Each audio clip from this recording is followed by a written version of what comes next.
Esse é o começo do fim. Foi com essas mensagens e mais um pacote de documentos gigantescos que todo o subterrâneo da desconfiança ganhava luz. Os erros de vazamento não eram erros, eram estratégias. Nem o acúmulo de polêmicas era à toa. Instabilidade e publicidade são um mecanismo de ordem da operação. Como já vimos desde o início dessa minissérie, mexer com riqueza, alinhada com poder e interesse estrangeiro, só podem trazer o que há de mais humano nas sociedades: corrupção. Ao longo dessa série você pode ter se questionado como uma operação que começou empenhada em combate à corrupção na Petrobras, que prendeu gente de grande cacife, ganhou tanta força política e poder, merece tantas críticas.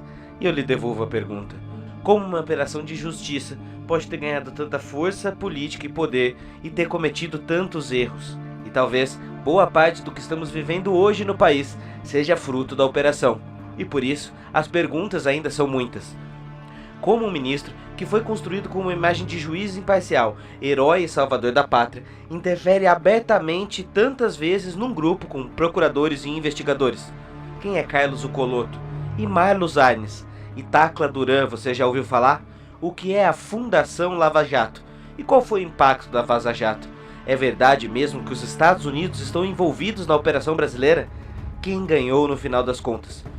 Estamos na metade da nossa série, produzida em parceria com o Sindipetro, os trabalhadores do petróleo, o Normose e os assinantes do Catarse, que me permitiram passar o tempo suficiente para pesquisar estes e muitos pontos ainda sem nó, para finalmente poder responder: a Petrobras é vítima ou ré da corrupção?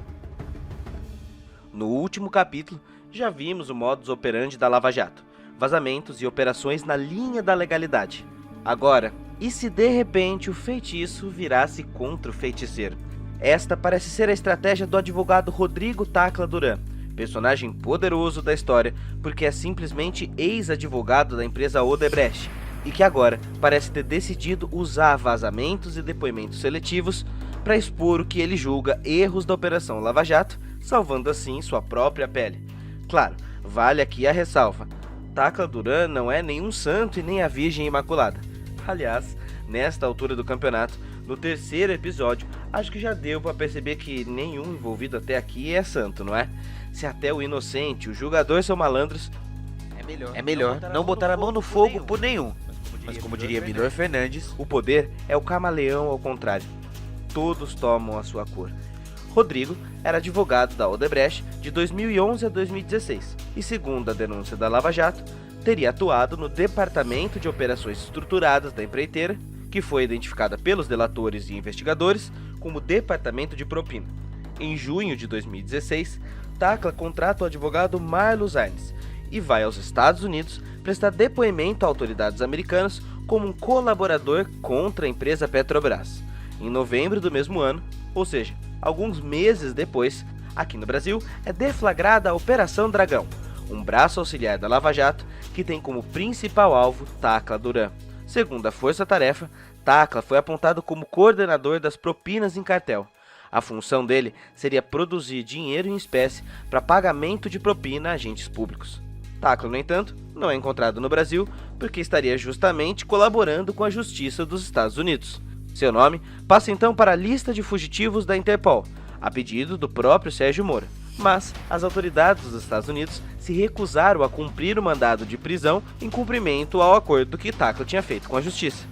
Prova disso é que o advogado viajou livremente de Miami para Madrid com o seu passaporte espanhol de dupla cidadania, sem ser incomodado pela polícia da fronteira. Foi só na capital da Espanha que Tacla Duran foi preso no final de 2016. E depois de passar 72 dias na prisão, acusado de suborno e lavagem de dinheiro, foi solto para responder em liberdade por falta de provas no período. Mas Duran, numa jogada capciosa, passa a colaborar com o delator também na Justiça Espanhola, país vizinho onde a Odebrecht e ele próprio tinham contas e problemas. Para o processo ocorrer de acordo com as leis espanholas, o Brasil precisaria enviar as provas contra Tacla Duran. Por decisão de Sérgio Moro, porém, o Brasil não enviou nada para a Espanha e desistiu de ouvir o advogado no Brasil. Em junho de 2017, a Justiça Espanhola passou a negar a extradição de Rodrigo, que decidiu dar entrevistas públicas, uma espécie de delação pública via mídia. E apesar de não sabermos a sua veracidade, em entrevista ao jornal El País espanhol, Tacla Duran afirma que a Odebrecht ofereceu a ele 15 anos de salários pagos num acordo firmado entre a empresa e a Lava Jato, e que por isso passou a manter conversas com o Departamento de Justiça em Washington, o que seria proibido de acordo com a legislação brasileira. Em agosto, em matéria na Folha de São Paulo, na coluna da jornalista Mônica Bergamo, Tacla Duran vaza o suposto livro que estaria escrevendo. Lo que yo sé sobre Odebrecht e Operação Lava Jato foi disponibilizado.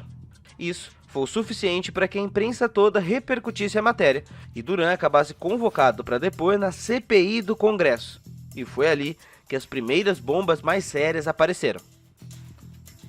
Segundo o ex-advogado da Odebrecht, o advogado Carlos Zuccolotto de Curitiba teria oferecido abrandamento de pena para Tacla Duran e diminuição da multa em troca de uma propina de 5 milhões. Segundo o Tacla, a relação profissional com Zuccolotto vem de muito antes de qualquer investigação, e esta proteção estaria relacionada a uma promessa de melhoria de acordo de delação premiada junto aos procuradores liderados por Deltan Dallagnol. Como prova, Rodrigo apresenta mensagens de um aplicativo de celular, que teriam sido periciadas e comprovadas as suas veracidades. Ali, Zuccolotto aparece dizendo que poderia interferir na negociação com um misterioso DD, que você deve imaginar quem é. Em agosto, em decisão nada comum, a defesa de Tacla Duran conseguiu retirar o seu nome da lista de procurados da Interpol, que entendeu que o juiz Sérgio Moro não era mais imparcial para julgar Rodrigo, uma vez que Moro já tinha dado declarações públicas sobre o réu, chamando-o publicamente de mentiroso. Em relação a esse indivíduo que o senhor mencionou, o tal do Tacla Duran, essa é uma história requintada. Essa pessoa é um lavador profissional de dinheiro que está foragido do país, saiu do país para escapar do processo. Basicamente isso, não tem nada em relação a essa pessoa, salvo fantasias de um criminoso querendo atacar os juízes, os investigadores. Já com Sérgio Moro ministro, outro ponto desses estranhos nós foi revelado pelo jornalista Jamil Chad em reportagem publicada pelo UOL. O jornalista, que mora em Genebra, na Suíça, teve acesso a um documento enviado por advogados de Tacla Duran no Ministério Público da Suíça, que investigava uma transferência suspeita de $612 mil realizados pelo advogado. Segundo a defesa, esse dinheiro tinha um destinatário, o advogado Marlos Arnes, e faria parte de um acordo de $15 milhões para salvar o patrimônio pessoal do advogado. A divisão previa 5 milhões devolvidos ao próprio Tacla, 5 milhões repassados à Lava Jato de maneira oficial, como um acordo de recuperação da corrupção, e 5 milhões por fora aos advogados. Marlos Arnes, o substituto de Cata Preta, advogado de Cunha, junto de Carlos Zuccolotto. Estranho. Em 2020, o atual PGR, Augusto Aras, assinou um acordo de delação com a defesa de Tacla Duran. Se Tacla fala sério? Não sei.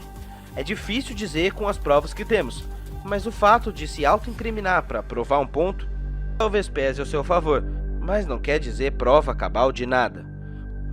Pode ser tudo uma mentira e uma baita sacanagem? Vamos assumir que sim. Então, isso tem que ser investigado, descoberto e Tacla punido.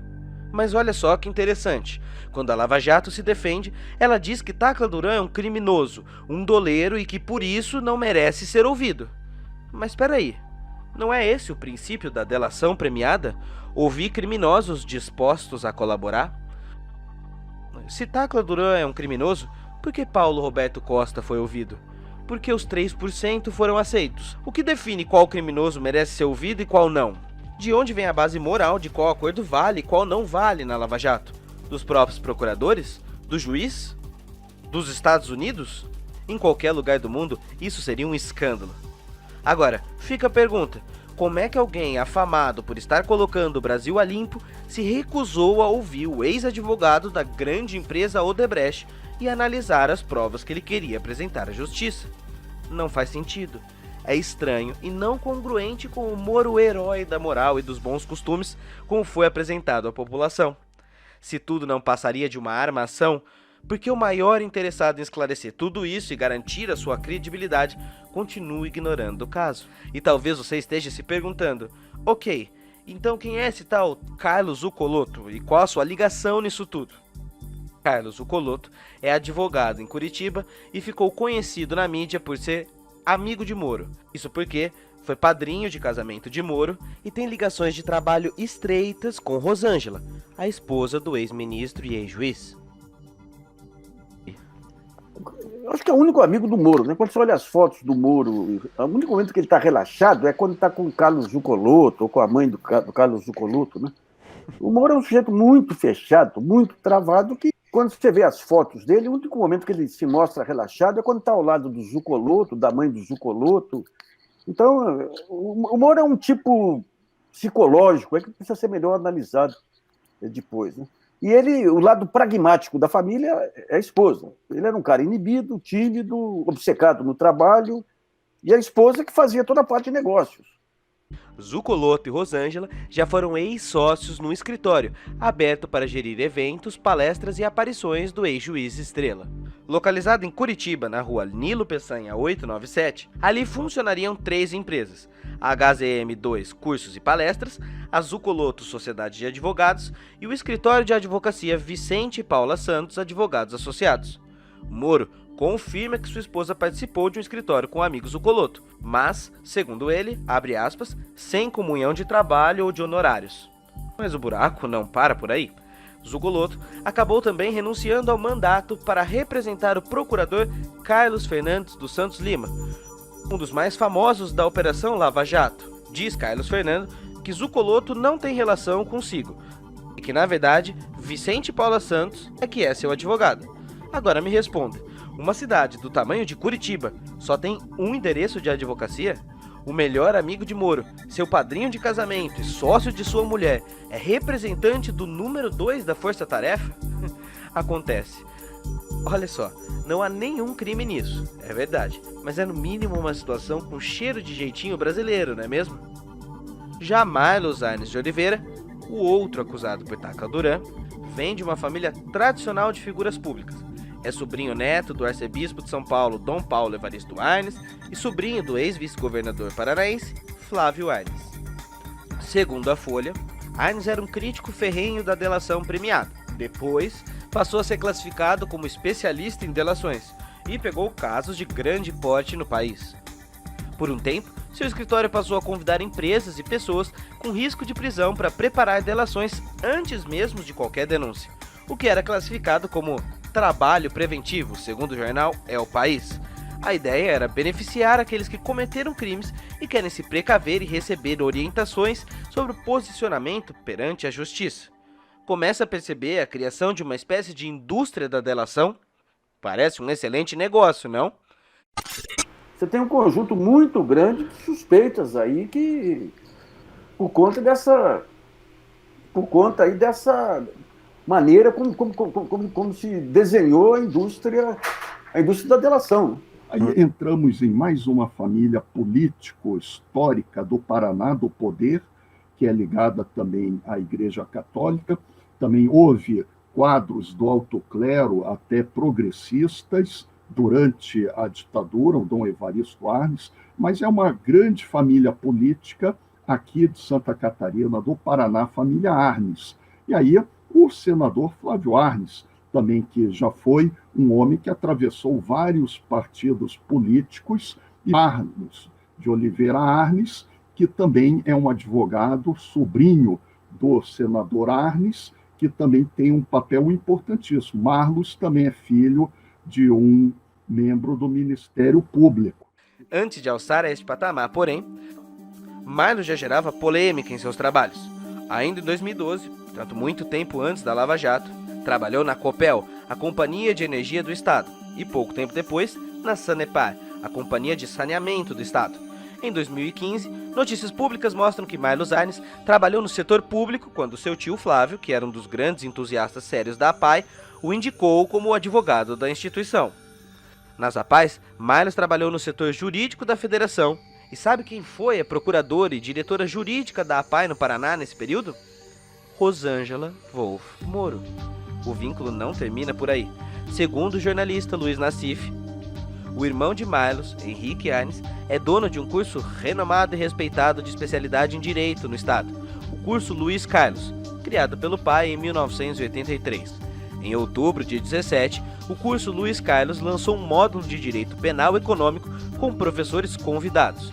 De um lado, Sérgio Moro, o procurador da República Deltan Dallagnol, Igor de Paula, delegado federal e coordenador da operação, Diogo Castor Matos, procurador-geral da República, e de outro, vários advogados das empreiteiras, e entre eles, Marlos Arnes. Mais uma vez, isso é um crime? Não, em absoluto. Mas não incomoda ver na prática que advogados, juízes e procuradores fazem todos parte de uma mesma bolha, de uma mesma panela, que tem um curso com acusação, defesa e juiz, todos conversando e dialogando entre si?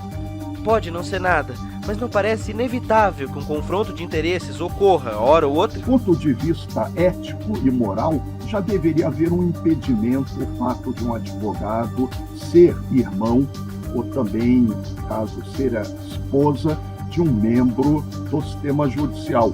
Em outros estados, isso não aconteceria. Como se houvesse um interesse de classe ou um teatro de judiciário que se protege e se blinda dessas informações. Para compreender essa rede de interesses confusas por trás da Lava Jato, é preciso aprofundar um pouco mais nessa identidade que constitui o Judiciário do Paraná, olhando para o perfil desses agentes públicos e advogados e como seus trabalhos se entrelaçam.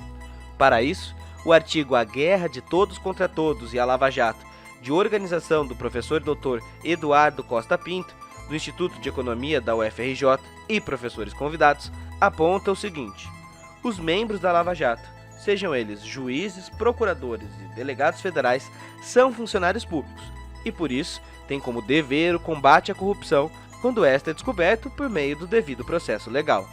Ok, mas como todas as pessoas, essas também são influenciadas por ideologia, interesses e identidades próprias de classes. Essa classe, média, alta e alta brasileira, que ganha entre 30 e 37 salários mínimos, justifica-se por um certo messianismo de salvação, ou seja, como se recebessem recompensas grandes do trabalho de heróis do país, como se fossem uma elite moral e intelectual isenta de interesses particulares e aptos a salvar a nossa nação. Por isso, aponta o artigo que o MPF tem apresentado um perfil cada vez mais elitizado, voltado para um discurso cada vez mais punitivista, moralista, de combate à criminalidade, mas deixando de lado a defesa dos direitos e da justiça social da população, que também é uma das funções do Ministério Público Federal.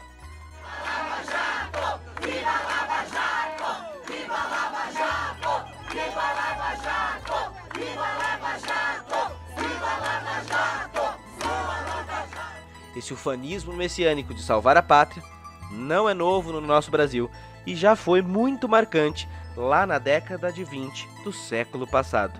No tenentismo, imperava o mesmo discurso de combater a corrupção e atacar a forma realmente ruim da política da República Velha. O movimento tenentista apresentava um projeto claro de tomada para o poder. Já o lavajatismo vai se tornando cada dia mais um movimento paralelo que ainda não aponta para um projeto político escancarado ou de corporativismo jurídico curitibano. Outro ponto interessante do caráter sociológico da Lava Jato Curitiba vem de uma entrevista da jornalista Amanda Aldi na agência pública com o cientista político Ricardo Costa de Oliveira, da Universidade Federal do Paraná. Ricardo estuda e pesquisa a ideia de República do Nepotismo em Curitiba. Essa tese tem origem no estudo dos familiares dos personagens centrais da Lava Jato. E bem, você já deve ter percebido que eu também conversei com o professor Ricardo sobre esse assunto poderoso. E adivinha? O que foi encontrado é que todos os membros principais da operação pertencem direta ou indiretamente às famílias historicamente poderosas do Paraná e da região sul, e parecem ter herdado uma mesma visão de mundo e uma crença ideológica que o combate à corrupção e não a mudança das estruturas que levam à corrupção é que vai salvar a nossa nação. O juiz Sérgio Moro, ele vem de uma família da imigração italiana para o Paraná. Ele é filho de um professor universitário que também já tinha um perfil conservador.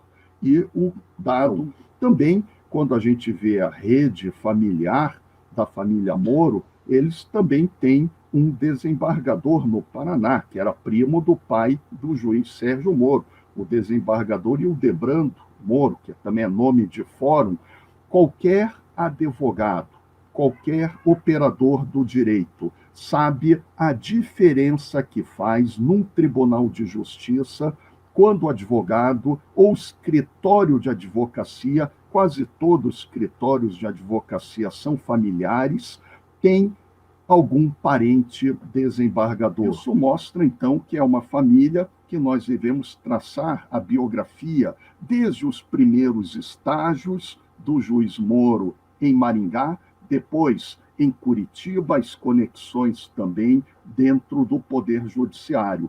E o que também é muito importante nas pesquisas é o casamento. Casamento do Sérgio Moro com a Rosângela Wolff Quadros é um casamento com uma das oligarquias mais antigas e tradicionais no Paraná, que é esta grande genealogia Maceiras, e é uma família também, a Macedo, que em muitas conjunturas dominou a prefeitura de Curitiba, como continua dominando com o prefeito Rafael Greca de Macedo. É uma família que já teve muitos desembargadores, presidentes do Tribunal de Justiça do Paraná.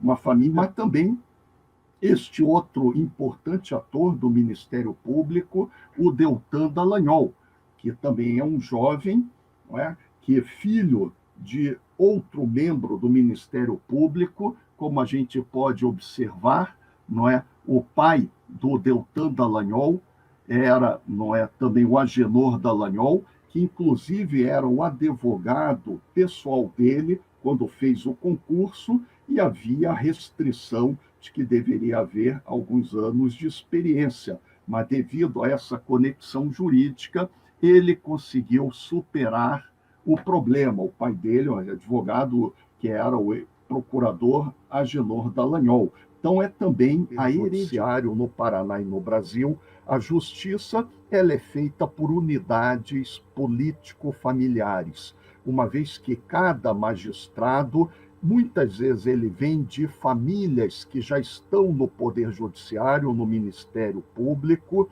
há várias gerações em alguns casos, e também uma rede de cumplicidades, sociabilidades e interesses em comum. Deste modo, é como se houvesse um autoritarismo inconsciente no coletivo do lavajatismo, onde certos valores culturais guiam a moral do grupo. É um ofício hereditário, de manutenção da hierarquia. Por isso, defendem-se uns aos outros. Juiz que defende procurador, que defende seus pares e assim por diante. Desde o início, todas as vezes que a Operação Lava Jato é colocada em dúvida ou questionada sobre seus escândalos e problemas, sempre se defende atacando a veracidade dos materiais vazados como escândalos jornalísticos de valor menor. Mas, e se a acusação passasse a vir não do jornalismo investigativo, mas produto de investigação da Polícia Federal e da própria Lava Jato do Rio de Janeiro? O Ministério Público pediu investigação em Brasília contra um dos procuradores da Lava Jato de Curitiba. O Ministério Público Federal abriu investigação criminal contra o procurador da Lava Jato, Januário Paludo. A palavra pode soar meio forte, mas havia um pacto de corrupção entre os procuradores, o Moro e os principais advogados de delação. O mais provável é que a corrupção se dava o seguinte: você me entrega o que eu quero. E o que eu quero? O que é entregar o que eu quero? Eu digo, você diz para o seu cliente aí o que ele tem que dizer, nem que ele não tenha prova. Manda o que ele tem que dizer. Isso é uma forma de corrupção, porque os procuradores e o Moro tinham ganhos com isso. O Procurador Regional da República, Januário Paludo, é membro do Ministério Público Federal desde 1992 e, por isso, é uma referência para os membros da Força Tarefa. O procurador é tido como conselheiro informal de Deltan Dallagnol e mantém uma relação de amizade com o Moro desde os tempos da Operação Banestado, onde trabalharam juntos. Apesar da experiência, porém, Paludo também não é nenhum santo na terra e já esteve envolvido em polêmicas de conduta diversas vezes. Em 2015, o procurador foi acusado de colocar escutas ilegais dentro de celas de presos temporários para obter informações particulares. Apesar da denúncia ter sido rechaçada e ignorada à época, 5 anos depois, ela foi admitida em relatório produzido por um perito da Polícia Federal em 2019. Agora, porém, a conversa é outra e mais séria. O considerado doleiro dos doleiros, Daryl Messer, teve seu celular interceptado por investigações da polícia e em mensagens trocadas com a sua namorada em agosto de 2018, contava que seu comparsa teria tido uma reunião com o procurador Januário Paludo, que seria, abre aspas, destinatário de pelo menos parte da propina paga pelos meninos todo mês. A nossa primeira ideia é pensar que o doleiro plantou essa prova, mas é difícil afirmar isso, sendo que Messer nem sabia que era investigado. Junto a isso, Vinícius Claré, o Juca Bala, e Cláudio Souza, o Tony, outros doleiros menores, funcionários de Messer, disseram em depoimento à polícia do Rio de Janeiro que pagaram propinas de $50 mil por mês por cerca de 8 anos, sob a promessa de que seriam avisados com antecedência sobre a deflagração de operações da polícia e assim teriam tempo de esconder provas e dinheiro. Essa ação seria intermediada pelo advogado Antônio Figueiredo Bastos. Lembra dele? Entre seus clientes, além do próprio Daryl Messer, nomes como os do doleiro Alberto Youssef, o lobista Júlio Camargo, o diretor Renato Duque já foram clientes de Antônio Figueiredo Bastos, e que agora é acusado de agir numa brecha e num erro da Lava Jato, em parceria com procuradores de Curitiba. Complexo, não é? Mas piora. O Ministério Público diz ainda que Figueiredo e seu sócio evadiram $3,5 milhões ilegalmente para o exterior e agora investiga se o escritório de Bastos funcionaria como canal para repassar as propinas a investigadores da própria Lava Jato. E o que Bastos tem a ver com Januário Paludo? Porque esse não é o único caso que Paludo surge ao lado de Messer. Em fevereiro desse ano agora, o UOL revelou que o procurador Januário Paludo testemunhou a favor do doleiro Daryl Messer em 2011, no curso de uma ação que tramita na Justiça Federal do Rio de Janeiro. O processo contra Messer tem relação com o caso do Banestado. Paludo foi chamado para prestar depoimento no caso. Ele aceitou e inocentou Messer em juízo, dizendo que quando o investigou entre 2003 e 2005, não havia nenhum indício de crime da família Messer. O que é interessante, porém, é que Paludo não disse no depoimento que em 2005 ele e seus colegas procuradores pediram na justiça a prisão preventiva de Daryl Messer. E adivinha quem solicitou o depoimento de Januário na época? Antônio Figueiredo Bastos. E sim, por exemplo, há delações contra procuradores federais que são varridas para debaixo do tapete, ou até hoje não tiveram um efeito como tem delações contra grandes líderes políticos. Essa seletividade da delação, ela já é corrigida e ela já está corrigida no plano teórico, no plano acadêmico. Só que no ponto prático, quando da aplicação da lei, ela é mal aplicada. E esse problema é um problema sistêmico. Então, nós temos um problema muito sério e muito grave, que é o insider do advogado do colaborador. Ele sabe que o cliente irá fazer a delação premiada do Zezinho. Ele fala com o advogado parceiro de escritório, não necessariamente do mesmo escritório, e o advogado parceiro procura o Zezinho. Nós estamos tratando isso como uma grande piada de dias contados, porque a casa vai cair, na boa expressão popular. E o mais engraçado, todos sabem que isso está acontecendo. Aos advogados é proibido falar sobre isso. Agora, os procuradores da República não sabiam que isso acontecia? O advogado X vai com um cliente que delata. Depois ele vai com o delatado. E a Procuradoria da República silencia e o senhor superministro da Justiça silencia? Estranha história, não?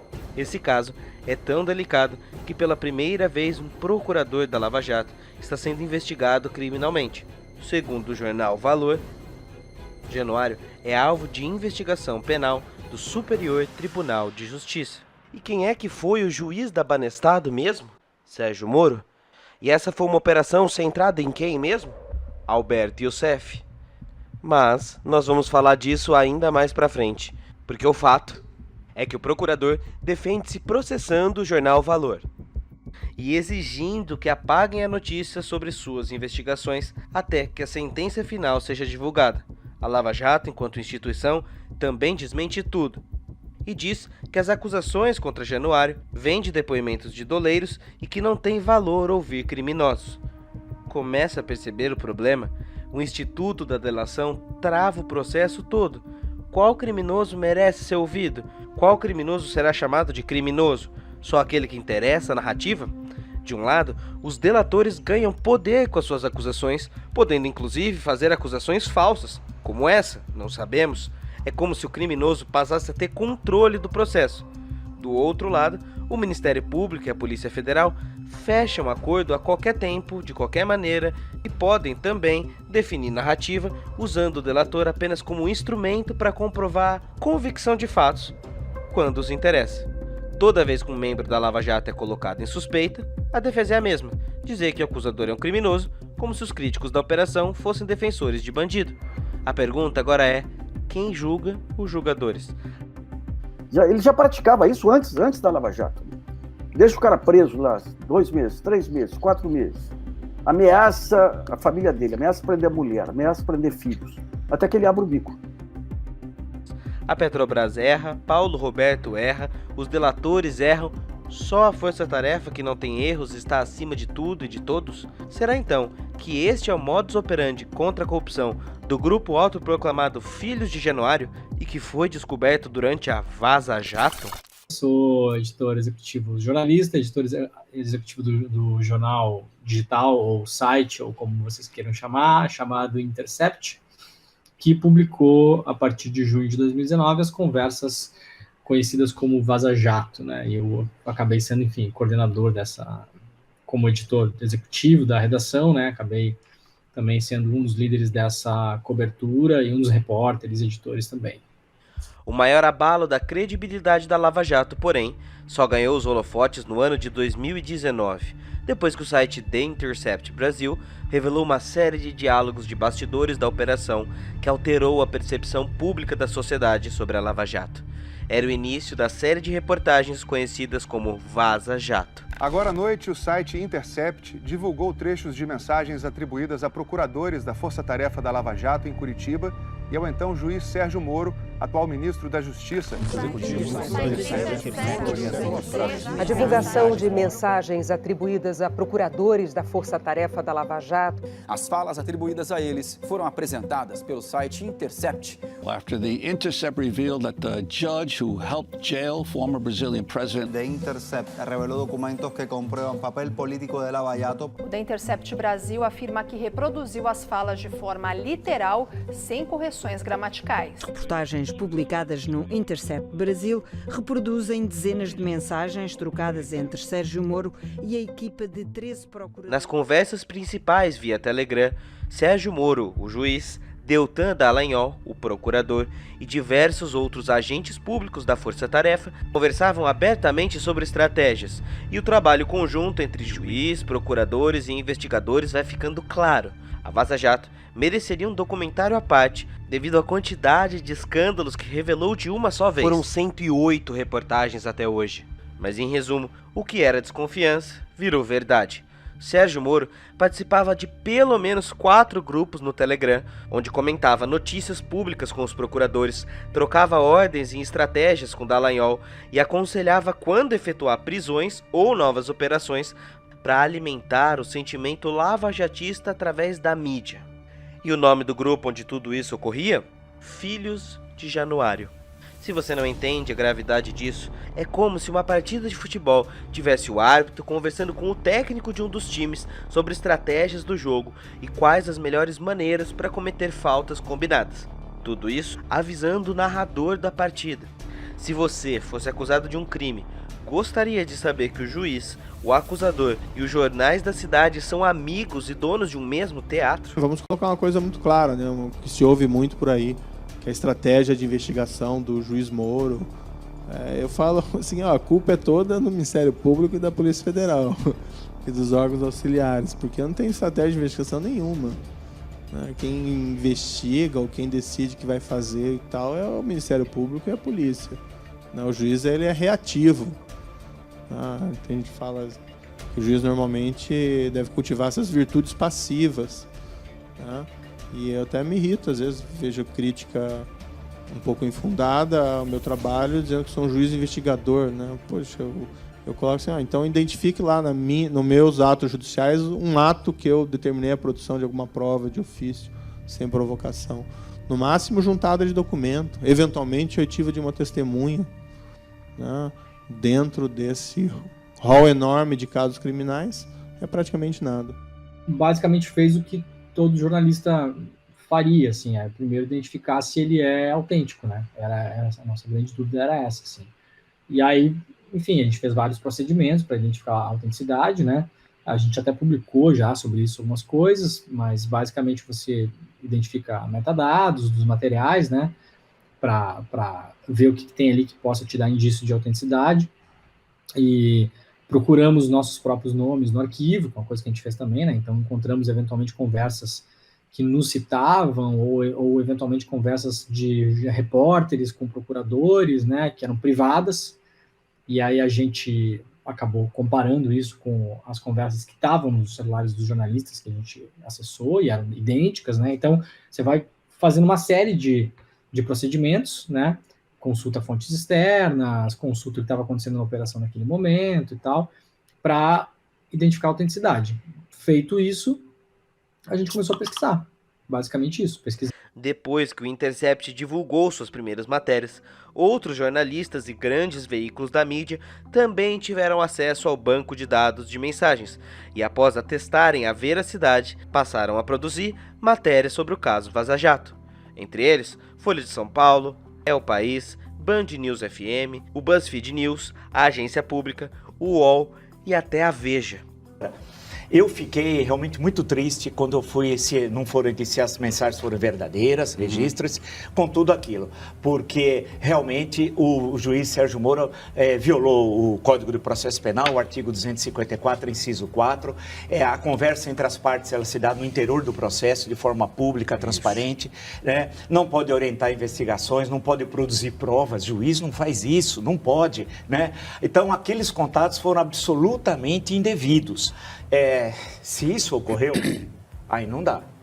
E vai ocorrer homeopaticamente até o dia 19, até o dia do julgamento. Vão ter várias que vão aparecendo. Agora, se isso ocorreu, não pode, é indevido, não pode trabalhar em dobradinha, né? Vamos chamar assim de uma forma mais vulgar, o juiz com o Ministério Público. O juiz tem a imparcialidade, tem quem acusa e quem defende. Ele não pode estar com nenhuma das duas partes num sistema democrático. Foi lembrada a Magna Carta de 1215. A nossa Constituição é muito clara. O Código do Processo Penal, idem.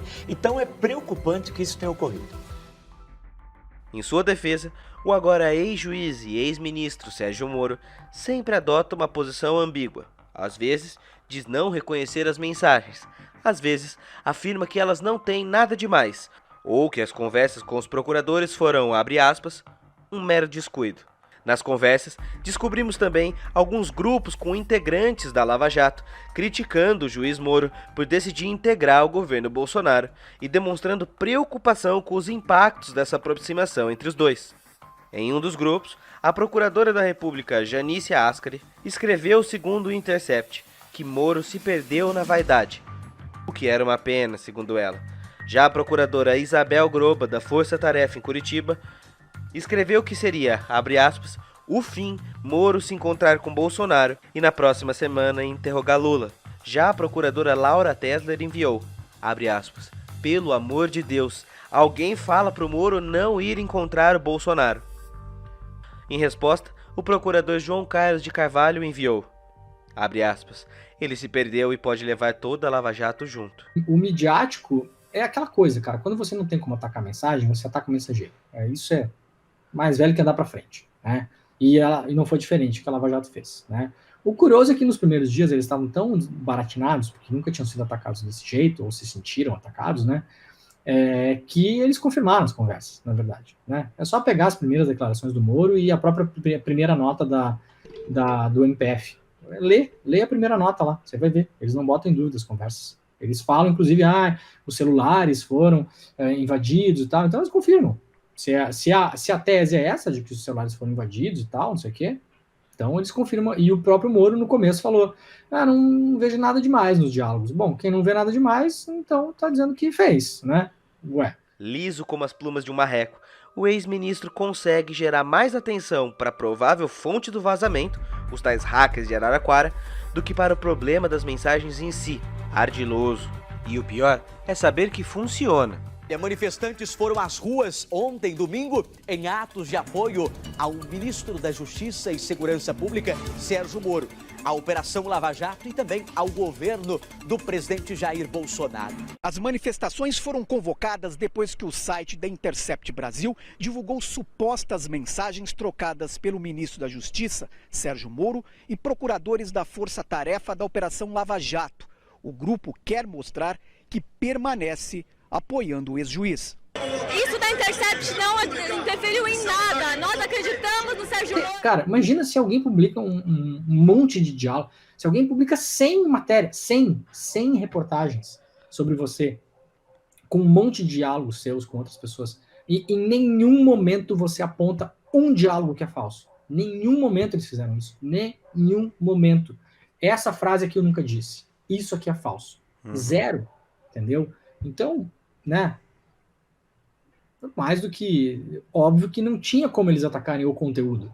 Então eles começaram a atacar o mensageiro, né? Contando com um momento polarizado do país, que as pessoas iam olhar pra gente e automaticamente iam falar, esses aí são comunistas, Jorge Soros, não sei o quê, e se agarraram nessa gente que na verdade é o público da Lava Jato. O público da Lava Jato é o reaça. A Vaza Jato só mostrou isso de maneira mais clara. Mas o público da Lava Jato não é o brasileiro. O público da Lava Jato é o reaça. É o cara que votou no Bolsonaro. Então eles correram para esse canto, que é o canto onde eles tinham para correr, né? E claro, aí, de novo, com uma ajuda consciente ou inconsciente de vários veículos e colegas de imprensa, que passaram o tempo todo discutindo a fonte. Eu nunca vi no Brasil discutir tanto a fonte de alguém. Nunca vi. Quando caiu lá o grampo lá do Joesley, quem que estavam falando de quem? Estavam falando do Temer. Estavam falando do Temer, do Joesley. Quando caiu lá o grampo do Jucá, ninguém ficou falando a fonte do Quem que foi a fonte que gravou o Jucá? Não, ficou falando do Jucá, do acordão com o STF, com tudo. O foco era o Jucá, né? Cara, de uma hora para outra, todo mundo no Brasil começou a discutir jornalismo. Achei curioso isso, né? Não.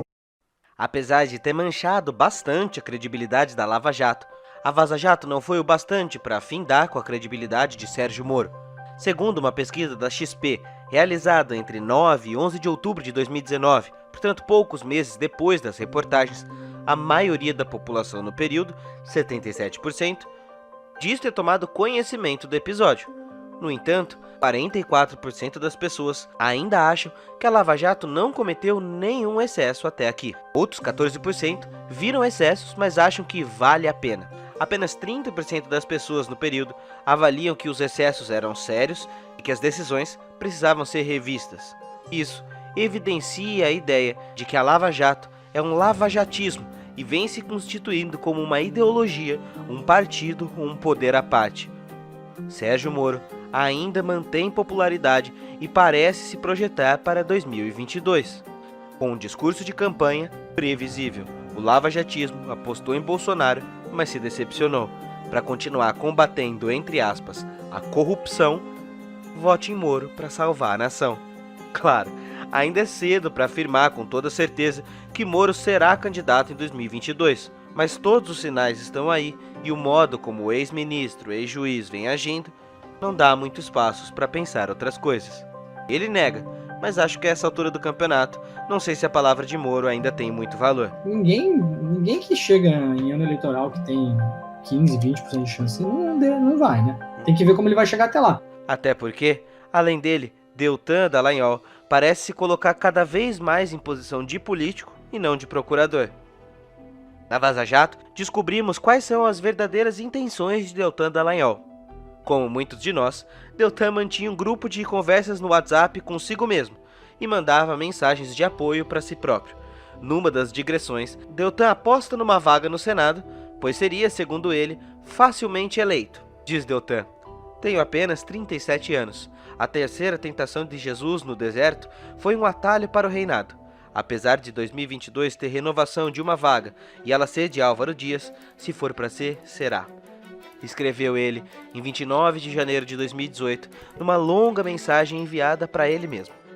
Moro, Dallagnol e muitos procuradores gostaram do jogo do poder, e quando falamos em dinheiro, na cifra dos milhões, todo ser humano pode se perder e não querer mais largar o osso. Deixo claro que isso aqui são apenas suspeitas, levantamentos e teorias, mas, assumindo que um partido lava-jato viesse a existir, de onde tirar o dinheiro? De onde tirar o financiamento para esse projeto acontecer? O Ministério Público, a Lava Jato, fez uma coisa absolutamente indecente, absolutamente inacreditável. O Dallagnol decidiu, junto com a turminha da Lava Jato, criar uma fundação de direito privado, portanto, uma entidade privada, para gerir esse dinheiro. Dinheiro da Petrobras, 1,250 bilhões. Esse dinheiro vai constituir uma fundação de direito privado que vai gerir a grana. Lógico, sob a supervisão e o comando daquilo que está lá no contrato, que ele chama Ministério Público no Paraná e Ministério Público do Paraná. Isto é, o Ministério Público Federal, a seção do Paraná, e o Ministério Público Estadual do Paraná. Sendo que esses entes não existem, existe Ministério Público. Conforme fui tecendo minhas pesquisas para esta minissérie, mais eu percebia que tudo anunciado pela Força Tarefa de Curitiba parece ótimo na matéria de jornal, mas olhando mais a fundo, sempre alguma ligação cheirava mal. É o caso do Fundo Lava Jato ou Fundação Lava Jato, um projeto de captação de recursos que autorizaria a criação de uma fundação privada, de direito privado, coordenada pela própria Força Tarefa de Curitiba por meio de seus procuradores, funcionários públicos. Aliás, melhor dizendo, os familiares dos procuradores, ou as mulheres e esposas em empresas paralelas. O valor arrecadado seria de cerca de 2,5 bilhões de reais e seria usado para projetos privados que tenham como objetivo combater a corrupção. E de onde viriam esses bilhões? Do acordo entre o Departamento de Justiça dos Estados Unidos, a Petrobras e a intromissão do MPF, que falamos no último episódio e que foi firmado em setembro de 2018. O DOJ, Departamento de Justiça dos Estados Unidos, aceitou devolver ao Estado brasileiro 80% da multa aplicada à Petrobras, o que representaria 3,8 bilhões, o que ao câmbio atual dá cerca de 20 bilhões de reais. Destes, 20% ficariam nos Estados Unidos e o restante viria para o Brasil, nas mãos dos procuradores da Lava Jato. É isso mesmo, 2,5 bilhões nas mãos da Lava Jato, para genericamente combater a corrupção. Pois é, este valor seria maior do que a pasta de cultura ou o orçamento do Ministério do Meio Ambiente recebe ao longo de um ano inteiro. Neste momento, você pode estar se perguntando apavorado, mas isso não tem previsão nas leis. Tem? É claro que não. E pior, não só não existe previsão na nossa Constituição, como também não segue nem o previsto no acordo original norte-americano. No documento do DOJ, os dizeres são claros quanto a Brazilian Authorities como responsáveis por gerir o dinheiro devolvido, ou seja, a União Federal, e não os procuradores de Curitiba ou a PGR em forma de uma empresa privada. Portanto, seguindo a nossa Constituição, somente as cortes superiores devem lidar com acordos internacionais e que mexem com interesses do país. Porém, o sucesso midiático da Lava Jato era tanto que eles se autoproclamaram os responsáveis para gerir tal financiamento. Uma ganância sem limites. Isso porque o mais grave eu ainda nem lhe contei. Você já parou para refletir o porquê dos Estados Unidos terem concordado em transferir ao Brasil 80% do valor do processo? Coisa de cidadão de bem? Doação sem contrapartida? Não. No mundo do capital não existe almoço grátis. Quando eu decidi esmiuçar os termos do acordo entre a Petrobras e o DOJ, aí veio o problema. No item D do anexo C do acordo. Em troca do dinheiro devolvido, a Petrobras agora é obrigada a fornecer aos Estados Unidos, abre aspas, relatórios periódicos que incluam informações proprietárias, financeiras e sigilosas da empresa e que sejam, abre aspas novamente, completas, verdadeiras e precisas, além de atualizadas sempre que requisitadas por órgãos internacionais.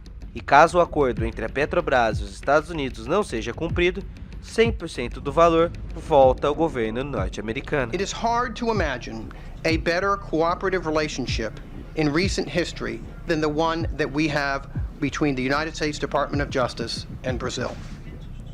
É difícil discordar do procurador-geral do DOJ, Kenneth Blanco, e acho que sua fala vai ficando cada vez mais clara para nós.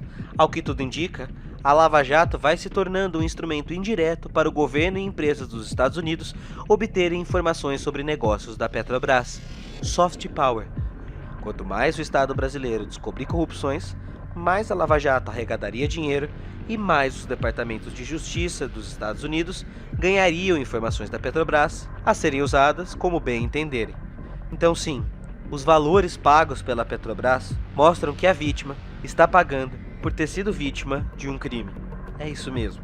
A Lava Jato vai se transformando no que chamamos na filosofia de teleologia, ou seja, como o fim da operação reside em si mesmo, a empresa que foi roubada por empreiteiras, doleiros e partidos políticos é quem vai pagar para os Estados Unidos e para os seus próprios investigadores bilhões de reais por ter sido vítima do crime de corrupção.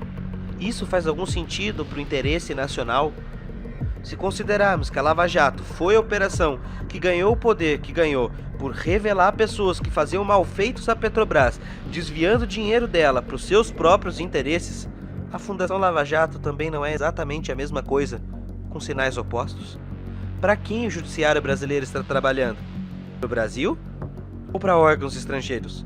Para o interesse público? Ou para empresas privadas? Voltamos para a questão inicial do nosso documentário, sobre a disputa entre interesse público, privado e político ao redor das empresas de petróleo. E nesse imbróglio todo, adivinha quem mais perdeu? No fim das contas, quem foi a maior prejudicada de tudo isso que aconteceu? A própria empresa. Sim. A própria empresa. E, por consequência, nós, brasileiros, a gente, né? Obviamente, as instituições passam a reagir diante do Fundo Lava Jato, incluindo a própria PGR, na figura da então Procuradora-Geral, Raquel Dodge, que declara publicamente que a Força Tarefa de Curitiba, abre aspas, não tinha competência para gerir o fundo fruto do acordo com os Estados Unidos.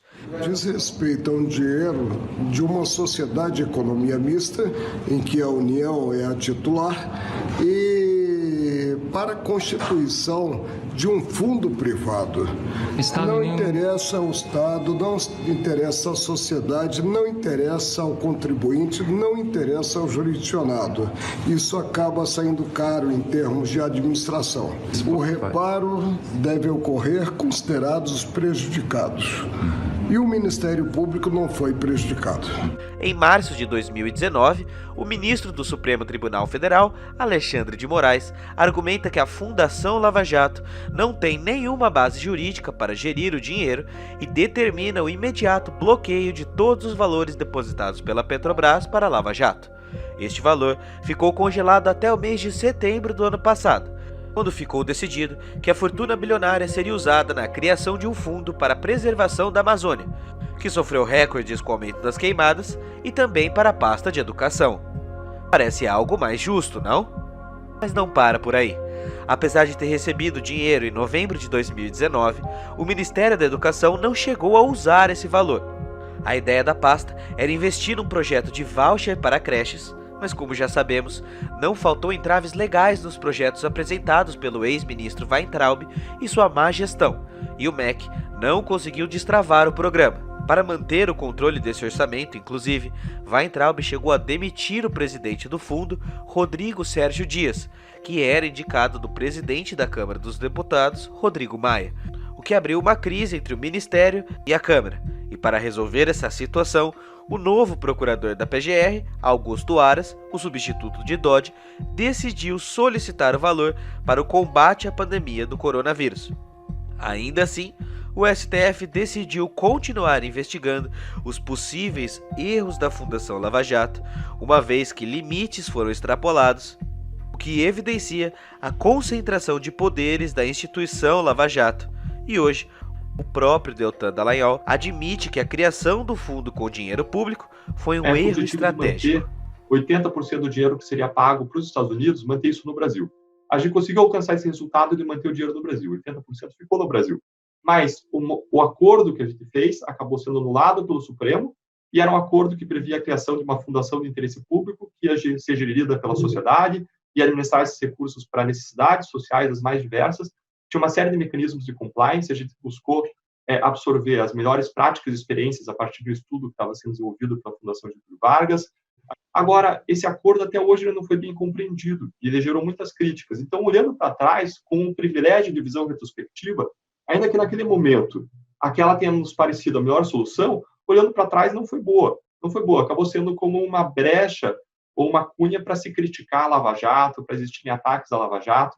Então, quando a gente analisa com visão retrospectiva, ainda que a gente tenha agido do modo mais bem intencionado, buscando o melhor resultado, pelo desenrolar dos fatos, aquela decisão pode ter sido a que não foi a melhor sob o ponto de vista de resultado. Ainda que sob o ponto de vista de intenção e de reflexão naquele momento, a gente tenha buscado fazer o melhor. Todos esses escândalos internos e internacionais geram balanços e reflexos nos mercados de ações e valores da Petrobras. A empresa chegou na casa da desvalorização de mercado de 40%, evidenciando o prejuízo após os escândalos de corrupção. No quesito do valor das ações, a queda internacional foi de aproximadamente 60% a 70%, contra a desvalorização média por volta de 35% dos seus concorrentes.